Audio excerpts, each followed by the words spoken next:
Welcome to Reshair on ESPN 730. For the next hour, your host, Chris Reshaar, will bring fresh air to your financial needs. Excite, educate, and empower you to make sound financial decisions. Chris is a seasoned licensed mortgage consultant with NFM Lending. Originator license number 117266. Now, here's your host, Chris Reshaar. Welcome back, folks. We're Reshair here in the studio for another Sunday morning show. We're always thankful to ESPN The Game for hosting us generously each and every week. If you have never listened to Reshair Radio, then I'm excited that you are for the first time. So I want to tell you a little bit about what our goal is each and every week, and that is to really bring in area experts. We have contributors that come on the show on a regular basis and even guests that come in that are going to talk about real estate, finance, credit, mortgage, all kinds of stuff. And so if you've never listened, my goal is to help you, the listener, make sound financial decisions by taking information that you get from the show or even my website, which is reshairradio.com. That's RESHAIR radio.com afterwards, to go back and listen to a show in its entirety, really to bring financial information that's cutting edge that you need to know about. And as always, we have experts that join us in the studio. Sandy Solomon is our expert contributor here from AXA Advisors. Sandy, welcome back to the show. Thanks, Chris. It's great to be back. So, Sandy, I know that you've been on the show many, many times, and we talk about lots of different topics. But one of the things that's important, because you're a financial advisor, you've got some disclaimers before we go into the show. So this is the part when maybe you can tune him out. No, I don't know. We're not going to say tune him out, but let's hang on and let's get your disclaimers done, and we'll kind of jump into the fun stuff. Yeah, let's get the regulatory conversation out of the way, and I'd like to take this segment as seriously as possible, because what I know from experience is that if there ever are misunderstandings with any of our clients, or if there's ever any fraud or anything like that takes place in the industry, it's usually outside of the confines of people that are in the business and are doing it the right way. So here's the disclosure, Chris. Before we get started, it's important to remind our listeners that the purpose of our time together is to educate and is not to provide specific tax or legal advice. Any examples are hypothetical and are not a guarantee of performance or an endorsement of any product. Our listeners should always seek the advice of a financial professional, a tax advisor, or an attorney about their specific situation. And again, I represent AXA Advisors, LLC. Our home office is in New York, New York. Our phone number is 212-314-4600, and we are a member of FINRA, the SIPC, and affiliated with the AXA Network, LLC. There you go, folks. How about that? So we're compliant now. And technically, NFM Lending is an equal housing lender, and my license number is 117266. So mine's done too. So there we go. So as I was saying, we've got, Sandy is back in the studio here as an expert contributor. He's been supporting the show for a couple of years now. And I actually have another guest that's going to be on, actually is an expert contributor, Adam Kunda with National Credit Care, who will be taking over our third segment. And he is our credit counselor extraordinaire. So Adam will talk about credit tips. So if you have anything related to your credit that you've got questions on, Adam is a great guy to talk to in the future. He will be on the show during our last segment here today. And he, again, is here every single month. So, Sandy, one of the things that I like to do before we sort of dive into the meat of our topic today, which is the fundamentals of financial planning, why don't you tell us a little bit about how you got in the business? It's, financial planning is not one of those things that most kids wake up and say, I want to be a financial planner when I grow up, right? It's usually firefighter or trash truck driver. So how'd you get in the business? Well, Chris, I have always had an interest in money, and I grew up in a household where money was a frequent topic. I think our listeners are going to really connect with you here. He's got an interest in money. Okay. Yes. I've learned that money is important, if only for financial reasons. But I didn't start my business career in the financial planning industry. I started my business career selling fashion apparel. And I moved to Charlotte, actually, to call on a locally owned department store that many of our listeners probably would know. And I did that for quite a long time.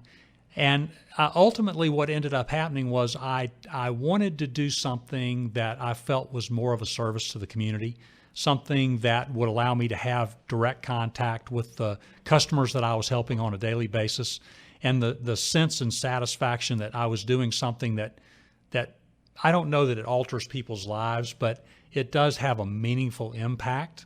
And the people that we work with tell us all the time how much they appreciate the help that we get. And although, again, we may not alter anyone's lives, I think we do, in some cases, make people's lives a lot more comfortable than they might have otherwise been. And I get a great satisfaction out of doing that. Wow, that's great. And I think really my journey has some similarities. I didn't plan on being a mortgage guy, right? Started out actually working with the school system here in Charlotte-Mecklenburg County, Charlotte-Mecklenburg schools. And I originally went to school, was a counselor at West Charlotte High School, go Lions, and really was looking for a way, while serving the students was very rewarding, it was challenging to provide for my family.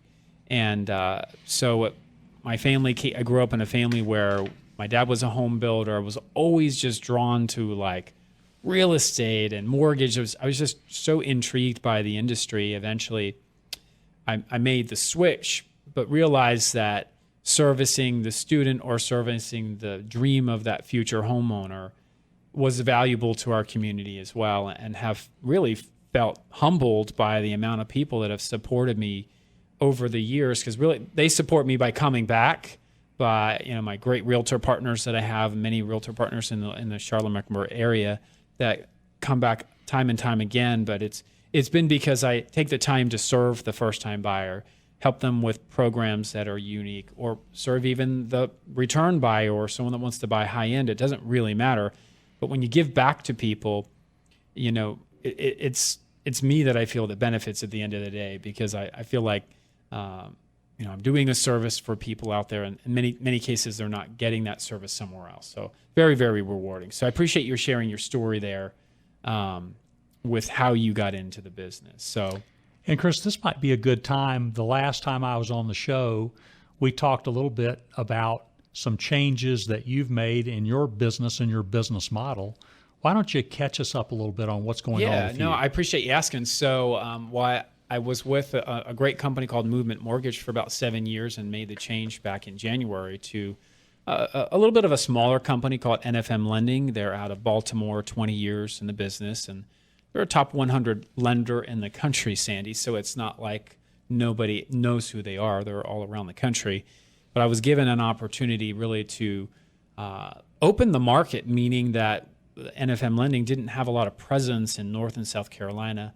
And having been in this business for 18 years, there have been many times that I've turned down opportunities to grow my career and to be more of a leader or a president or whatever title you want to throw in there. Doesn't really matter. I've always been the guy like, no, let me just keep doing loans. Let me keep working with my realtors.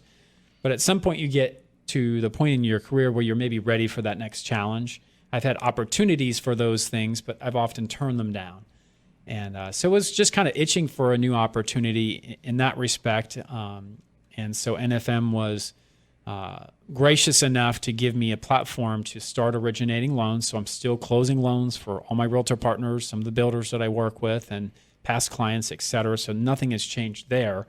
But I'm now also starting to open branches around the city and teach and train new people in the business, so that I can take what I've been blessed with over this 18-year career and help fresh blood come into the mortgage business, and start coaching loan officers that don't know how to get their pipeline or get their production beyond what it's been stuck at the last year or two. And I've been blessed to be a top 1% originator, meaning like ranked in the 1% in the whole country for a number of years. So I have a lot of younger people that look to me to, how did you do it? How did you grow your business? How did you become a top 1%er? So NFM has afforded me the opportunity to not only just produce like I perhaps at a similar level, I'm not necessarily trying to grow my production, but really help others do it, right? So we have a branch in Ballantyne now, we have a branch in Lake Norman, and then somewhat independent of me. We also have another branch in East Boulevard. I don't necessarily have supervisor roles over that branch, but it's nice to know that NFM is starting to penetrate the market. And we've been hiring loan officers left and right. So if you happen to be a loan officer and you're not happy where you're at, give me a buzz. But it's been a great transition so far. My loans are closing on time. I'm getting tons of 5-star reviews. So I think my realtors and client partners are very happy so far. I'm perhaps not satisfied. I have certain standards that are pretty high, goals that I want to reach, Sandy, and I think I mentioned that to you. But everything is moving the right direction, and I feel pretty blessed at this point to have joined with NFM Lending. So thanks for asking. I appreciate it. One of the things that you talked about there, the idea that someone with your level of experience in the marketplace and your success that you've demonstrated and enjoyed, your desire and willingness to pass that along. I remember when I started my career in financial planning, which is now 23 years ago. In the beginning, you don't know a lot, and, right? And it was because of people like you that had the willingness to share the secrets of success that I was able to learn the industry and build a business. And today, one of my great now you're that guy. That's yeah. right. One of my satisfactions, like you, is helping our younger associates to develop and grow. And one day when I retire, I'll turn my practice over to my younger partner, and he has come along and learned, the business from me, but I in turn learned it from someone else. Yeah, it's full circle, right? It's a great feeling, and that's why I'm currently building out a coaching platform, because I am coaching, I think, 5 loan officers around the city of Charlotte, Sandy, right now that don't even work for the company that I work for, and I'm not even charging them money. I'm just helping them because they're eager, they're hungry, they want to learn how to do this business, and I'm willing to impart those strategies, because what you'll understand this concept. If you're successful in your industry, then there isn't anything that anyone can do to take that away from you, even if you tell them every secret. It's just like when you go to a professional business conference, right? You spend 2 days at the conference, and then 2 weeks later, you ask, what did you learn? And you're like, I kind of tucked that book on the shelf already. People only grab 1 or 2 teeny little nuggets, even though they might get 100 things that they could do to improve their business, right? So when you impart that knowledge to another loan officer or another financial advisor, they're going to grab 1 or 2 little things, but they're not going to be you ever. They're not going to steal all your secrets. They're not going to steal your business. There's plenty of clients out there. In my case, there's plenty of buyers that want to buy a home or people that need to refinance. It doesn't threaten my success or yours. But the value of giving back is the appreciation you get from the other person that you're coaching, teaching, training. So anyways, it's good stuff. Sounds like we're really on a very similar path. I love that mentoring approach that you take with others. And I know that also is the way that you work with your customers is you teach them what's important about their mortgage. It's called sweet spots, I say. There you go. This is what you need to do. This is your best program. It's better if you do this much down. But it's all good. So, gosh, Sandy, we haven't even gotten to our material. We're going to be talking about the fundamentals of financial planning. We've been talking about all this other stuff. But if you're listening in, again, you're listening to Reshair Radio. I'm your show host, Chris Reshatar. If you have any questions about the process, whether it's financial planning or even mortgage lending, you can always reach out to me via text, via phone, and I'll connect you with Sandy. Or if you have mortgage questions, I'm happy to help you. My phone number is 704-277-4463. That's 704-277-4463. Again, you're listening to Reshair Radio. We're going to take a quick commercial break, but we'll be right back with Sandy Solomon with Axe Advisors talking about the fundamentals of financial planning. Stay tuned. Hey, Chris Reshatar here with NFM Lending. Are you still sitting on a high-interest rate mortgage loan? Are you thinking about consolidating, paying off some of those credit card debts, or maybe doing some home improvement? Now's the time to call because interest rates are still at a 40-year low. My number is 704-277-4463. That's 704-277-4463. I can also be found at themortgagegenius.com. Movement Mortgage is an equal housing lender and MLS license number 117266. Hi, this is Preston Salem with Home Inspection Carolina. We do home inspections, termite inspections, radon testing, any of your inspection needs. One thing that we do a little different, we fix the small stuff instead of putting it on the report. So if you need a home inspection, termite inspection, radon testing, please give us a call. If it's a home inspection or a pre-inspection, 704-542-6575, or check out our website at homeinspectioncarolina.com. Welcome back to Reshair Radio. I'm your show host, Chris Reshatar, licensed loan officer with NFM Lending. I'm here in the studio this morning with Sandy Solomon with AXA Advisors, and later on the show, we've got Adam Kunda with National Credit Care. And Sandy, really, it's your time, your platform here. We're going to be jumping in for the next couple of segments, really talking about the fundamentals of financial planning. Why don't you get us started with some of the basics? Well, that's a good idea, Chris. Why don't we start with a couple of the most common obstacles first? In my experience, there are really just two kinds of people in this world, financially that is. And there are people who... Democrats and Republicans? I'm not allowed to comment on that. Yeah. People who spend first, and then they desperately try to save what little might remain. And there are also then people who save first, and then they regulate their spending accordingly. And these people have made a savings commitment to themselves. So the savers often tell us how little they actually missed the money that they set aside. And the spenders, they often tell us that they aren't sure where all the money goes. Got it. Does I that think sound I know familiar? a few people in both types. Yes. And you'll hear the fairly common advice to pay yourself first. And that idea comes from the people who are savers first. So you pay yourself first and then spend what remains. So the next obstacle is this idea that I have begun to call the perfect investment fallacy, or the fallacy of the perfect investment. And this is the idea, Chris, that somehow there exists a perfect investment or an ideal investment. And that investment would be an investment that either outperformed some hypothetical index or beats whatever it is that's in your neighbor's portfolio. That's one common mistake. Right, keeping up with the Joneses, but yeah. That's exactly right. An investment portfolio is always going to be measured for performance, but our practice is to make sure that in addition to that, we are measuring the performance against the objectives of our client's plan. And so having the highest rate of return is not necessarily what's most important. It may be having a proper risk-adjusted return that prevails.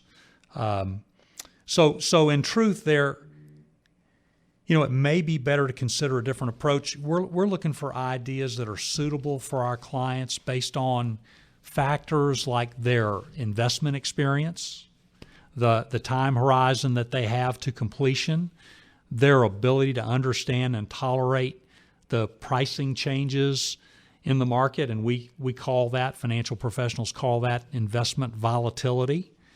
We need to understand their cash flow and their level of emergency savings. I like examples that help illustrate what not to do. We'd never recommend a senior retiree or a widow or widower to invest in a small cap emerging markets fund, because that would be clearly unsuitable. Sure. So far, I say we kind of talk about maybe how you help someone evaluate this situation to determine what to recommend. I mean, what kind of things you do there to kind of optimize their plan?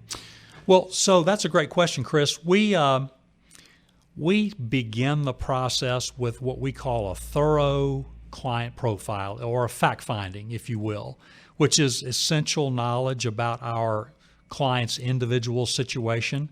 And when I break it down for our clients to its most basic level, here's what we want to learn about you. How much income do you have, and what are your expenses? What's coming in, what's going out? What are the current levels of your assets, and what are your liabilities? Okay. In other words, what have you accumulated so far in savings and investments, if anything? Some people come to us and they haven't started yet. That's okay. What are your liabilities? What do you owe? That's right. Yeah, and one of those very important elements would be Tell us about how you are currently paying for your residence. Right. Are you renting, or hopefully are you looking to own your home? Give us the details on your mortgage. So we want their income and expenses, and then we spend a good deal of time talking to people about their goals and objectives. And Chris, what I've learned is that is probably the most difficult part of financial planning, because many of our client families are relatively young.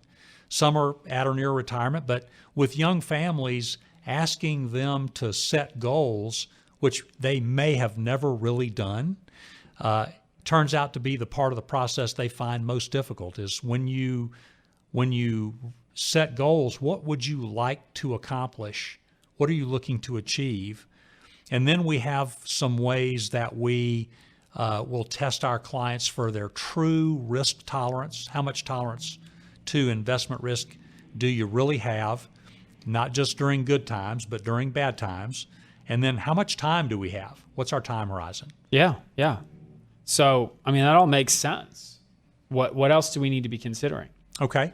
Well, once we understand the client's financial circumstances, then the next step in the process is we begin to educate our clients on what I call success concepts. And sometimes you'll hear these referred to as the pillars of financial success. So there are some basic ideas that I want our clients to know and understand. We already talked about pay yourself first. And what that means to me is don't fail to participate.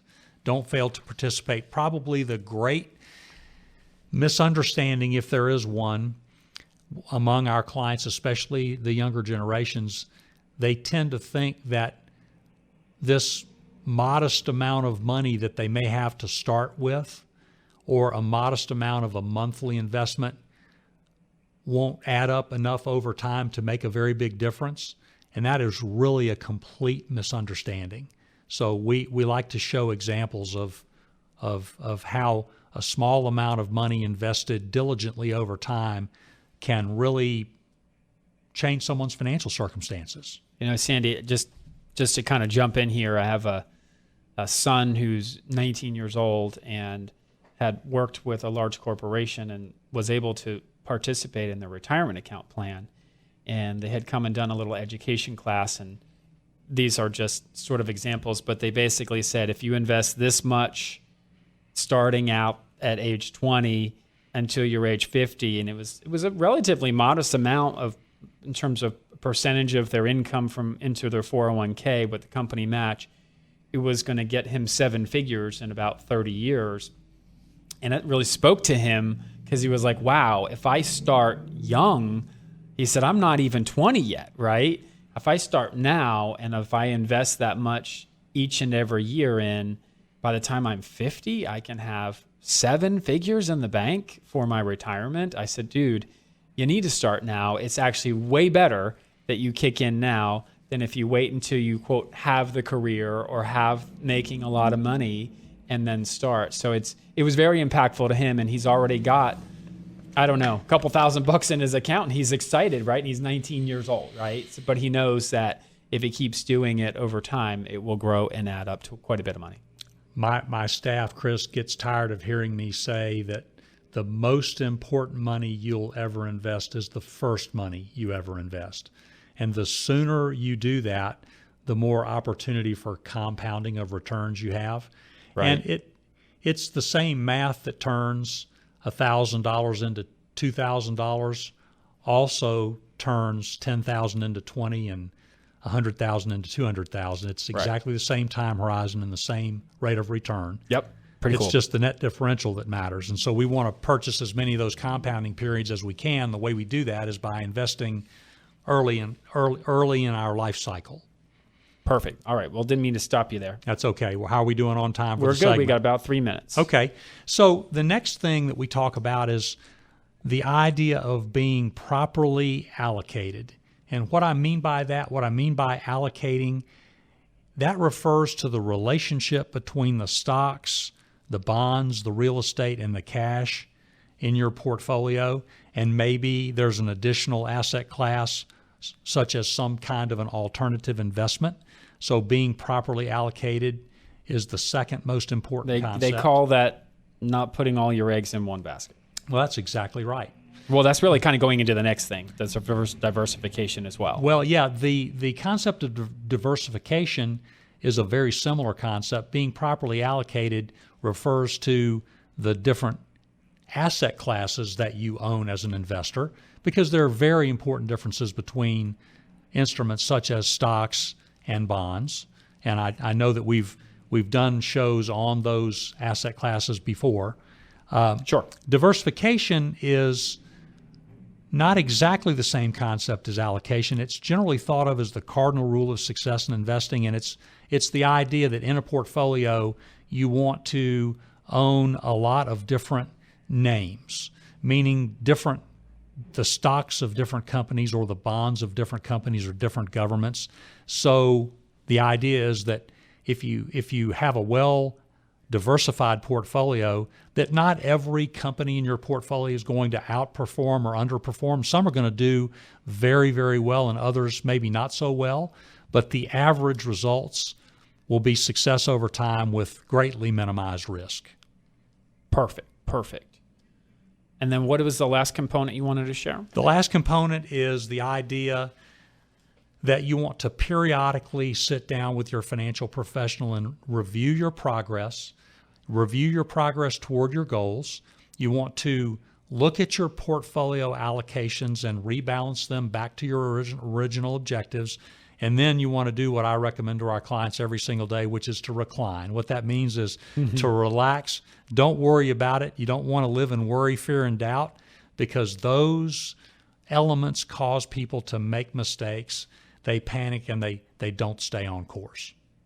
I think really, if I break it down to very simplified terms, this really is just kind of like getting your car tuned up before you go out of town, right? You get your tires balanced, you get everything, get your oil changed, you get everything ready, and then you can relax and have a good trip. That's exactly right. And then you do it again, 6 or 12 months later. That's exactly right. And we like the idea of having an annual review and at least an annual rebalancing. Perfect. Well, this is the perfect time to take a quick little break, Sandy. You've been listening to Reshair Radio. I'm your show host, Chris Reshatar. If there's anything here that you need to learn more about or want our services, whether you have a great financial plan or not, Sandy would be happy to give you a second opinion. As well, I'd be happy to help you with your mortgage needs. My number is 704-277-4463. That's 704-277-4463. So hang on. We'll be right back. Again, we're talking about the fundamentals of financial planning, and we have more to talk about. So please stay tuned. We'll be right back. Hi, this is Chris Reshatar, host of Reshair Radio and loan officer with NFM Lending. Is home buying in your future? Buying a home is one of the most significant financial decisions you will make in your life. Each step in the process is important to ensure a smooth transaction. But the most important step, even before you look at houses or call a realtor, is to get pre-approved. A pre-approval is when a lender evaluates a loan applicant's eligibility for a home loan. The loan officer collects information such as their employment, income, assets, and current expenses. The lender then gives the applicant an idea as to whether or not they could afford a home loan or an approximate amount of loan they could qualify for. If you're looking for platinum level service and open communication through the loan process, call me, Chris Reshatar, at 704-277-4463. That is 704-277-4463. LO license number 117266, corporate license number 2893. Go to nfmlending.com for licensing information, or you can apply online today at themortgagegenius.com. Welcome back to Reshair Radio. I'm your show host, Chris Reshatar, licensed loan officer with NFM Lending.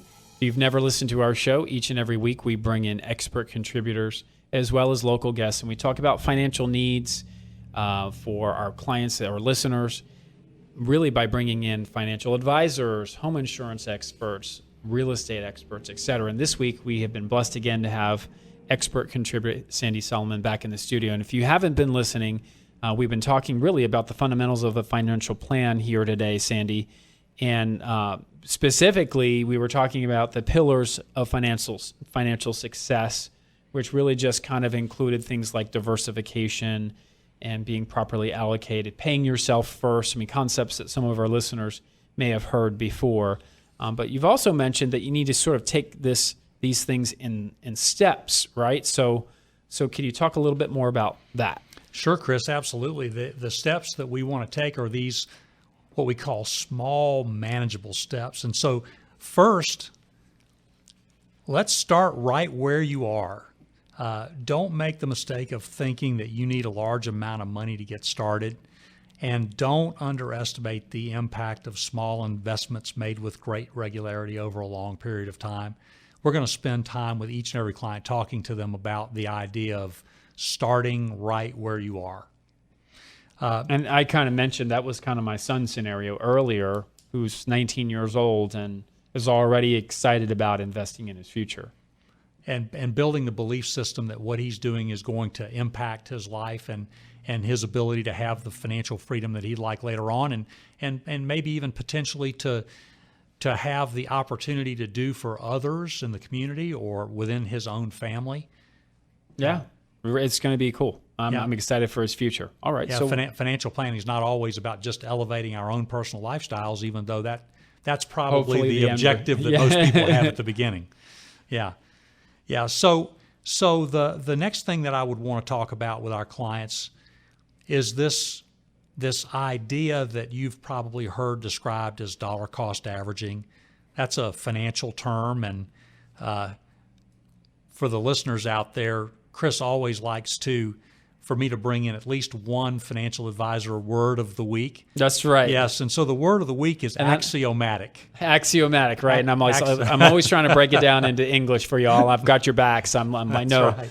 So it's an axiom, meaning that it's always true. It's never not true that dollar cost averaging works as a strategy. And the reason is because it imposes the right discipline. What I mean by that is when you put a fixed amount of money into your portfolio at regular intervals, you'll be buying fewer shares of your investment fund when the fund prices are higher. Correct. And you'll be buying more shares of your investment fund when the fund shares are lower. And so what happens is it imposes this discipline of buying more shares at lower prices, which ultimately leads you to an average lower cost per share. And with an average lower cost per share, you're going to ultimately experience an incrementally higher rate of return. Right. Because you've purchased more at lower prices. And so one of the other... You should be a financial planning professor. You really should. That's how I feel when we're meeting with clients, is I'm teaching them these concepts. So another concept is that we want to be sure that we don't underestimate the importance of making sure that those regular monthly contributions are made. And so we encourage our clients to set something up that's systematic, meaning that it's going to occur every month without, our clients having to remember to do anything. And that might show up in the form of a draft from a banking account, right? EFT. That's right, an electronic funds transfer. That's correct. It's probably going to involve, with our clients that work for companies that offer a retirement plan, some sort of a monthly contribution to their employer-sponsored retirement plan. That's going to help wealth building a lot. And we're going to build wealth simply by virtue of the fact that you don't have to remember to do it. Right. Okay? Yep. That's honestly the key thing, is just making it automatic and easy for people. Yeah, that's right. That being said, the dollar cost averaging is a solid starting point for most people, but it should also be noted that dollar cost averaging does not assure a profit when you're investing in stocks and bonds, nor does it protect against any losses in a declining market. To be effective, there's got to be a continuous investment, regardless of price fluctuations, and investors should consider their financial ability to continue to make those purchases through periods where price levels are low. Okay. So how do you really stop your clients from making mistakes in these situations, or maybe help avoid them from making mistakes or pitfalls to keep them focused on their goal? Yeah, I'm happy you asked that, Chris. That is probably the most important thing that we do for our clients ultimately, is to make sure that they don't make mistakes and that they they remain committed to the investment plan that they've put in place. And I do have several tips for the audience on this one. It's something that we talk about a lot in my office. Okay. The first one is to find that financial advisor that'll spend time with you. If you don't hear how they're going to be actively involved in caring for their clients, or if the dialogue is centered somehow on how they are outperforming something or some other financial advisor, probably best to take another look. So find a caring financial advisor would be my first piece of advice. Sandy, I'm going to break off a script here just so that if our listeners have any interest in actually talking with you, as they can hear your passion and care and concern for what you do, now would be a good time to either give me a call or give Sandy a call. My number is 704-277-4463. That's 704-277-4463. You can text me or give me a ring and say, I need Sandy. Sandy, do you want to share your number real quick in case they want to call you direct? Sure. AXA Advisors here in Charlotte, Sandy Solomon, 704-540-2962. Perfect. Well, go ahead, jump back in. Sorry. Sure. Yeah. While we're talking about financial professionals and financial advisors, I think it's best to ask around and be introduced to an advisor that sees value in simple explanations. Some of the concepts that we deal with can seem overly complicated, and some financial people, in my experience, they seem to subscribe to this idea that overly complex strategies are better, or strategies that people have difficulty understanding are better. And they seem to want people to think they have special insights into the market, or, some knowledge that's uncommon. And the more complicated, the better. And I don't subscribe to that. I subscribe to the idea that Warren Buffett once said he doesn't invest in anything that he can't understand. Right. And so I don't ask our clients to invest in anything that they can't understand. Wow, I appreciate that. Yeah, another tip would be to be beware of what I call the financial infotainment industry. And I think all our listeners probably have seen one of these shows. And there's some related to real estate too, like, have $1 million in investments with no money down in 6 months and have 17 properties. Okay, how do you do that? Right. Yeah. I tend to respect industry experts that speak rather softly, and they don't have a reason to shout. They tend to tell both sides of every story, and they avoid forecasting or timing the market. That seems to be one common misconception, is that some financial people have the ability to prognosticate. Get in while it's low. That's right, yeah. So, Chris, I know we're getting close on time, so I'll end with a quick anecdote that comes from a recent study that was conducted by the fine mutual fund company Fidelity. And they concluded something really unexpected in this study. The study itself was centered around a group of client accounts that had outperformed, meaning that had done better than the others. And you know what they found out? The common denominator was in the outperforming accounts, the things that these accounts had most in common. What were the secrets? What did they do to outperform? Yeah. That's what we wanted to find out. The owners of these outperforming accounts had actually forgotten all about them.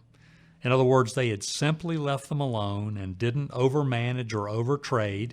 And you know what happened? Over time, the market did the work just as I would expect it to. And these customers were, when they remembered they had these accounts, they were quite pleased with the results. That is so simple. It's just simple. And you talked about earlier as one of the pillars where you reset and relax, right?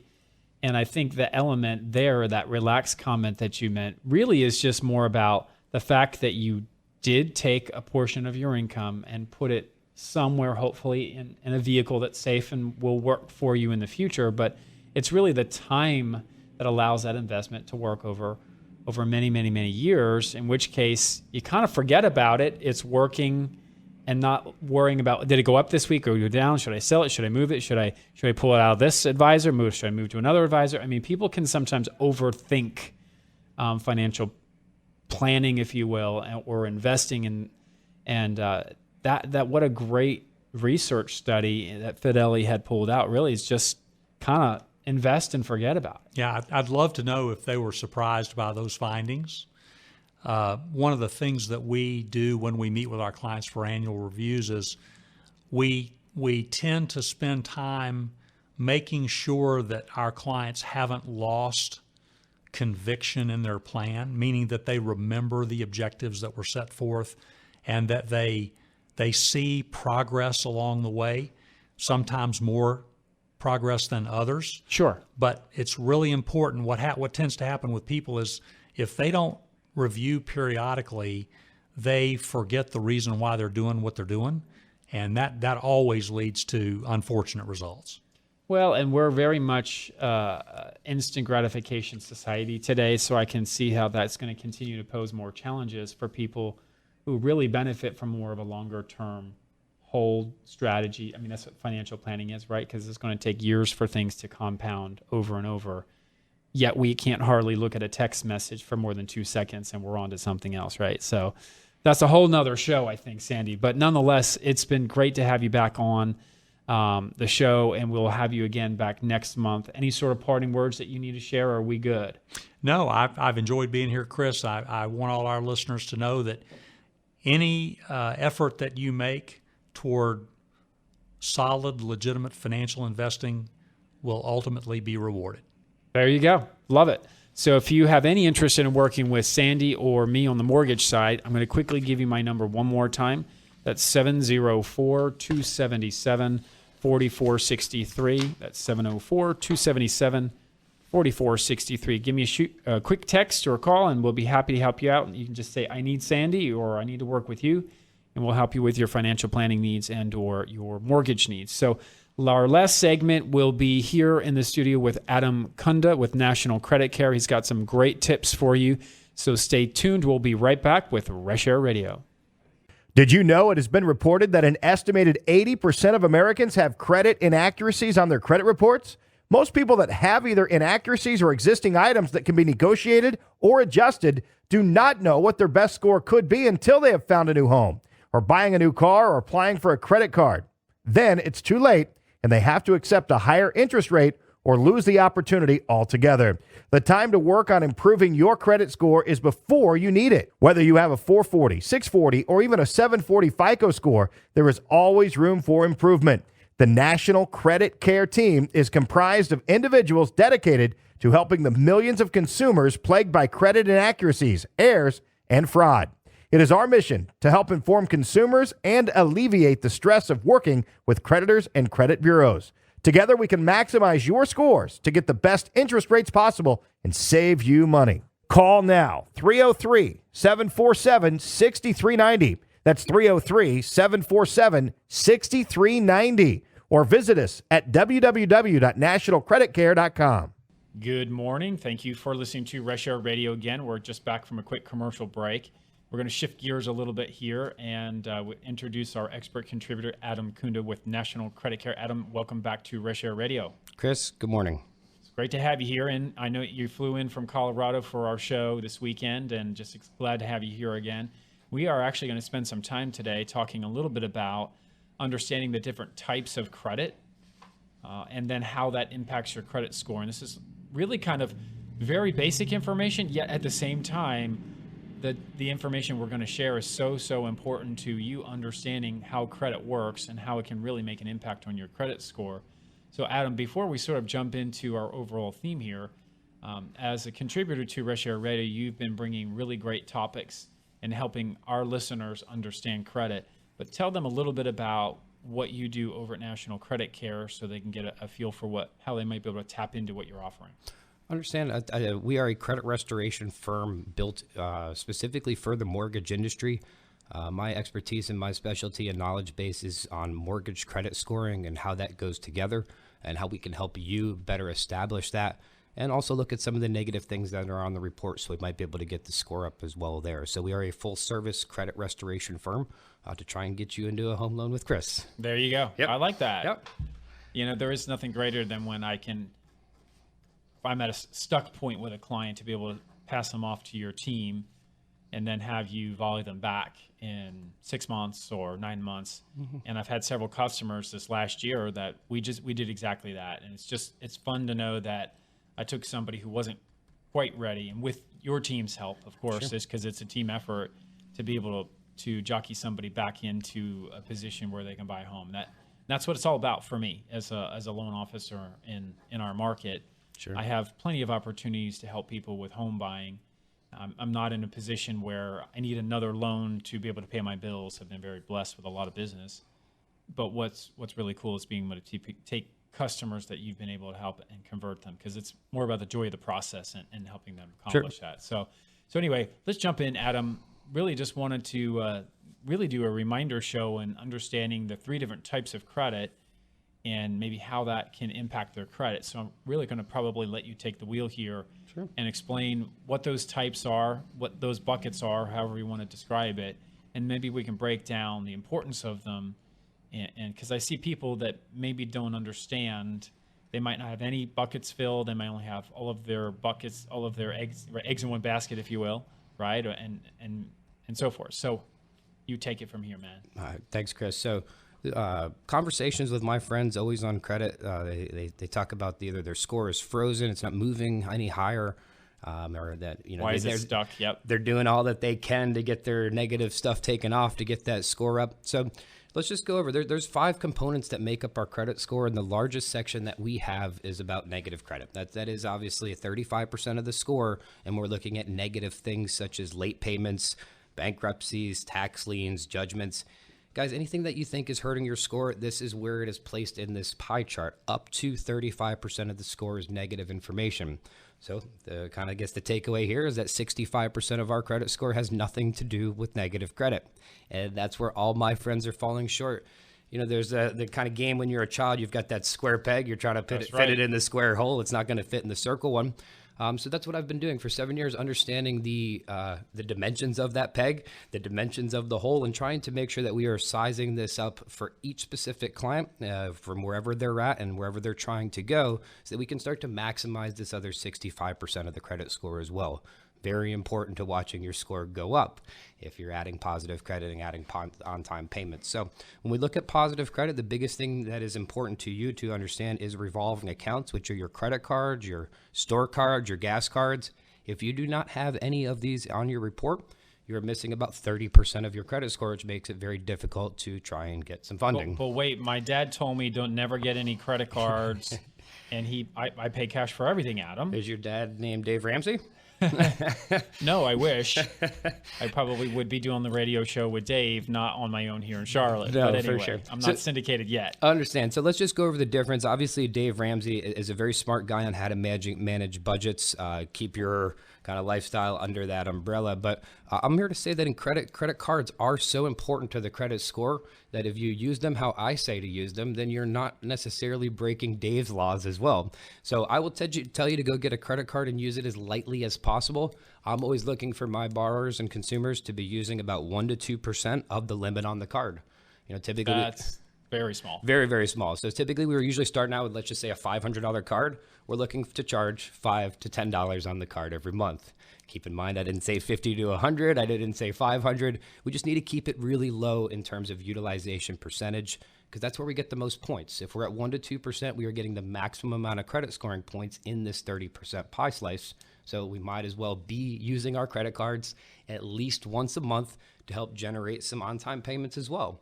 If we go back to the section where negative credit is found, our payment history, 35%, that's where we have negative payments, but we can only overcome those with positive payments. That's right. Time. So if you do have credit cards, make sure you're using them. I see a lot of clients that come to me that might have 4 or 5 credit cards on their report, and they're just using one of them every month. So they're getting one on-time payment and credit for just one. Where if they used all 4 or 5 for 1% to 2% and put an on-time payment on there, they're starting to build a lot more positive payments in this example. And we can watch their score start to move up, and it's not staying at that 688 for 3 straight years. So revolving accounts are probably the most important part of the positive credit. So we're always going to be making sure they're on the report. In terms of our pie for types of credit, the first type and most important type is the credit or revolving? Sure. This is just a specific section on revolving credit only, though. So 30% is, do you have a credit card or do you not have a credit card? So if you do not have one, you're missing 30% of the score. It makes it pretty hard to approach funding. So what makes up the next percentage of that pie? The next section, we get a little bit smaller in weight here, about half of what we just talked about. 15% of our score is about length of history, and we're looking at how long have we had accounts open on the report. So obviously, if you're a little bit older, you have a little bit more advantage here than somebody that's younger, but they are averaging the length of history. That's what makes it very difficult. If you have a card that's 20 years old and a car loan that you just got this month, you only have a 10-year length of history. And to maximize this 15% of the score, they would want your average length of history to be 25 years or more. Cool. I don't know about you, but I've never seen anybody that's had 25 years. There's a gentleman in Columbia, I'll never forget, had 18 and a half. That's the highest I've ever seen in this section. So why is your score not going up? Well, maybe you don't have revolving accounts, or maybe you're keeping your length of history very, very low. Christmas shopping, January is kind of the best time to go look and see what kind of revolving accounts you did open. And maybe you don't need these on the report. If you close these down, they're going to not be factored in that length of history anymore, and we can watch the score go up. So it's a little, just important to not always be opening new credit. If you do have a card from 1981, don't close it. Keep it open. That's obviously holding up the credit score.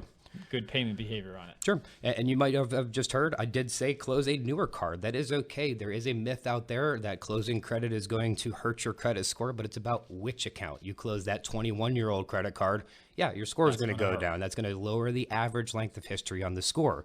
Versus if you just close that card that you got in December, that might make the average go up, and you actually might see the credit score go up for doing those types of actions. So length of history is 15% of the score where they're looking at an average. Got it. Cool. What's next, man? We'll move along, moving fast. We have types of credit. 10% of your score is about the different types of credit that you have on your report. And I would say that this is the biggest hindrance when we talk about why your score is not going any higher. This is almost like a ceiling here. If you don't have the available types of credit that they're looking for on the report, they kind of max out your credit score. If you just revolving accounts, you can get a 700, probably a 710, but that's about as high as you can get. Gives you a great rate if you wanted to go get an auto loan or a mortgage. And then those different types of credit are going to keep pushing this ceiling up. If you want an 850, you have to have 3 revolving accounts, a mortgage, an auto loan, some sort of other installment than an auto loan. Student loans are typically common. And you have to have all these on the reports if you're trying to get the maximum credit score, roughly 850. Which is really what I was trying to hit on earlier, and that is you've got revolving as one of the main types. You've got the installment debt and then mortgage. And oftentimes I'll see 2 different types of buyers that come to me. And one of them is somebody that maybe just got out of college and all they have is student loans, Correct. but they don't have any credit cards. Right. Or I'll see the inverse, right? Well, I have somebody that's got a bunch of credit cards, but no installment. And really it's about balancing and having a combination. Obviously they're trying to get their first house. So we'll get them the mortgage down the road, right? That's the third type that we're trying to get them to achieve, but you've really got to have a good balance of both. And I'll see people who have great student loan payment history and no revolving debt, and then they say, well, why is my score only a 620 or 640 or 660?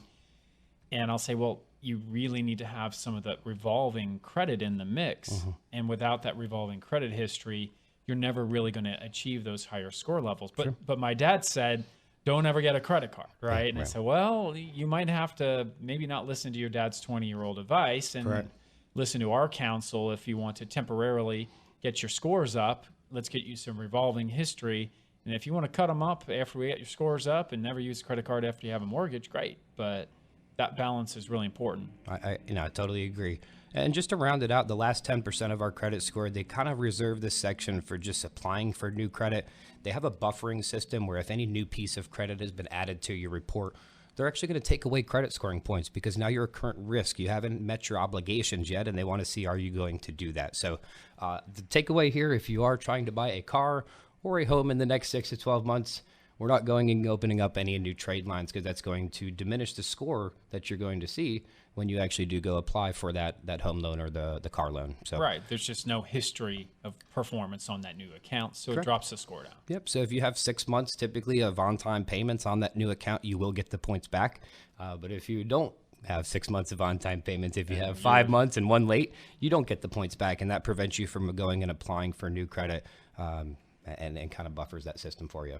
Perfect. Yeah. Well, we've got just a minute or so here to wrap up the show for the week. So, Adam, as always, thank you for coming on to Reshair Radio. Could you quickly give your information so they can contact you should they need your services and need a free evaluation from Yes, your sir. team? And Chris, thanks as always for having me on a beautiful Sunday morning here.